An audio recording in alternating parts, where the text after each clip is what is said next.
Life really is just a bunch of random junk that keeps getting thrown at each other. Some of it comes together and the rest just seems to be pure chaos. Or is everything planned and we're living in a massive simulation that everyone is afraid of? Well, for this list we're going to be sticking to the former and looking at some of the weirdest outcomes that can make you second guess how the world is put together. Hello Most Amazing Top 10 family, I am your host Tyranny and welcome back to Most Amazing Top 10. Today we are going to be counting down the top 10 spooky coincidences. As always fans, I would love it if you could like, comment, subscribe, and hit the little notification bell. And stick around until the end of the list because I'm going to be reading out and answering my favorite questions that I've received through Instagram. If you want me to read out and answer your question, you can hit me up through the gram. You guys do ask me a whole bunch of crazy stuff. And without taking any longer, let's get into this list. Coming in at number 10, we have that sinking feeling. How many accidents out at sea do you have to have before you realize that you should never go on a boat again? For whatever reason, there are some people who will never have a good time out on the ocean, so you might want to find a job that doesn't have anything to do with H2O. Well, Violet Jessup was working as a nurse in 1911, and she was primarily on ocean cruisers. Her first accident at sea was when the boat she was on board of crashed into another boat. Luckily, she was able to make it onto one of the lifeboats and get out without a scratch. Now, she probably thought that that was just bad luck, and what better way to circumvent bad luck than by going on a boat that was apparently unsinkable? Yes, the next year she got a job on the Titanic. Well, that stinks, and I think we all know what happened there. Again, Violet was able to make it out without a scratch. After that, you would think, I am never going on a boat again, but a girl's gotta work, so there was no slowing her down. The final incident was on board of the HMS Britannic. The boat hit a mine and was going under. This time, she wouldn't be so lucky. She was able to make it out alive, but while escaping the sinking boat on a lifeboat, the lifeboat got sucked into the moving propellers of the Britannic and Violet received a serious blow to the head. But like I said, she lived. Probably never to go out to sea again.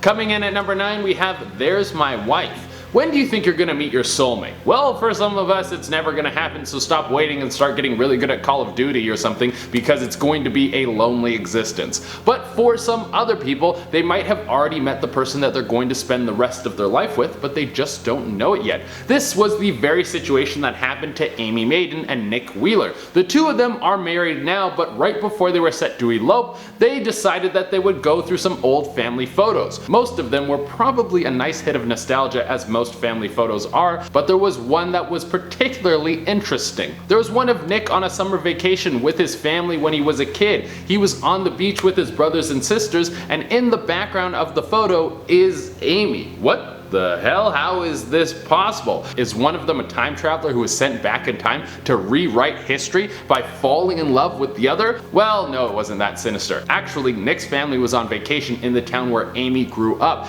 and it just so happens that Amy was on the beach at that exact moment. Sort of romantic, but also kinda weird. Coming in at number 8, we have Anthony Hopkins Needs Something to Read. We live in the golden age of literature. Anything you want to read you can find in a second. You can just look it up on Google, and half the time you don't even need to pay for it because you can just steal it off the internet. But things weren't always this easy. When Anthony Hopkins was casted in the movie A Girl from Petrova, he wanted to be the best actor he could possibly be by finding a copy of the book so he could have a good idea of what the movie was going to be like before he was in it. But he couldn't find the book anywhere. Randomly, he found it on a train sitting in an empty booth. When he was finally on set for the movie, the director of the movie asked him if he could borrow a copy of the book because he had left his on a train. That's a weird, spooky connection right there. Coming in at number 7, we have the twin link. That has been a question for a long time. Do twins have some sort of neural link that lets them share thoughts and ideas? Does sharing a womb make you connected to someone forever in a way that cannot be explained yet by science?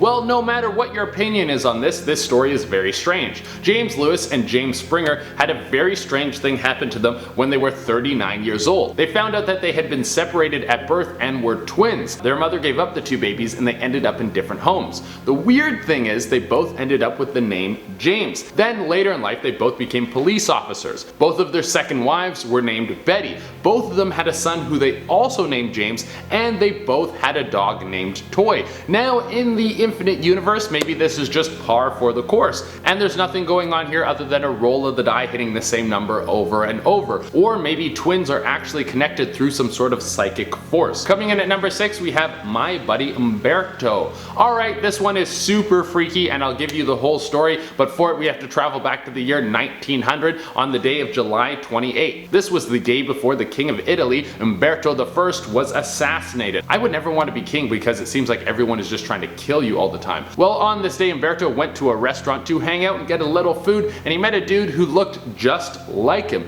He went up and talked to this guy, and it turns out that this guy was born on the same day as him, in the same town. They were both married to ladies named Margarita, and on the day Umberto became king was the day that this dude opened his restaurant. Whoa, that's a little freaky. Well, the next day Umberto was assassinated, and guess what? The restaurant owner was also killed. Coming in at number 5, we have The Twin Theory Continues. We're getting even deeper into the wild world of twins. Is there some sort of connection, or was our next set of twins just the two most unlucky dudes to ever share a womb? Arthur and John Mulford ended up in a hospital at the same time. These guys were twins and they ended up in the same hospital and they were both having heart attacks. They would die around the same time. Dude, if I had a twin, I would be like, you better be healthy. I don't need my good heart crapping out because you love Doritos. Coming in at number 4, we have Robert Fallon's Best Hand. Robert Fallon was on a hot streak in a poker game back in 1968. He was playing with some mobsters and it turns out that they didn't trust he was just lucky, so they killed him on the spot, accusing him of cheating. Now, they didn't want to split up the money, but they also didn't want to stop the game, so they got a new guy to come in and play. This new dude was now on an even better hot streak, and eventually the mobsters told him what happened, and he realized that the guy who was killed was his absentee father who had been missing since he was a kid. Coming in at number 3, we have Mark Twain pulls a Babe Ruth. Calling your shots comes in all shapes and sizes, and with Mark Twain, it came in the form of calling out when he would die. That's a power of your own destiny that most people could never imagine. Mark Twain was born when the Halley's Comet passed by the Earth in 1835, and if you know the Halley's Comet, you will know that it comes around every 75 years like clockwork. When the next passing of the comet was coming through, Mark stated that he came with the comet and he will die with the comet. And just like that, when the comet passed, so did Mark Twain.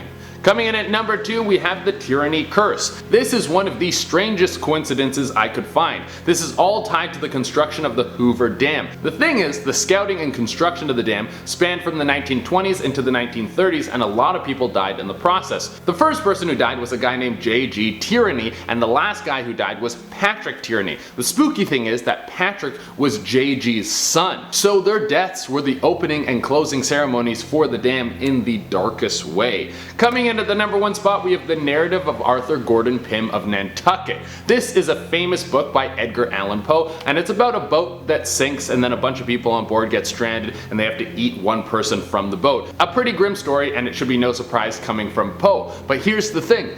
46 years after this book came out, a boat by the same name went down and the people on board got stranded and they were forced to eat someone on board who is named Richard Parker. Now the crazy thing about this is the person who got eaten in EAP's book was also named Richard Parker. Yeah, that's kind of freaky.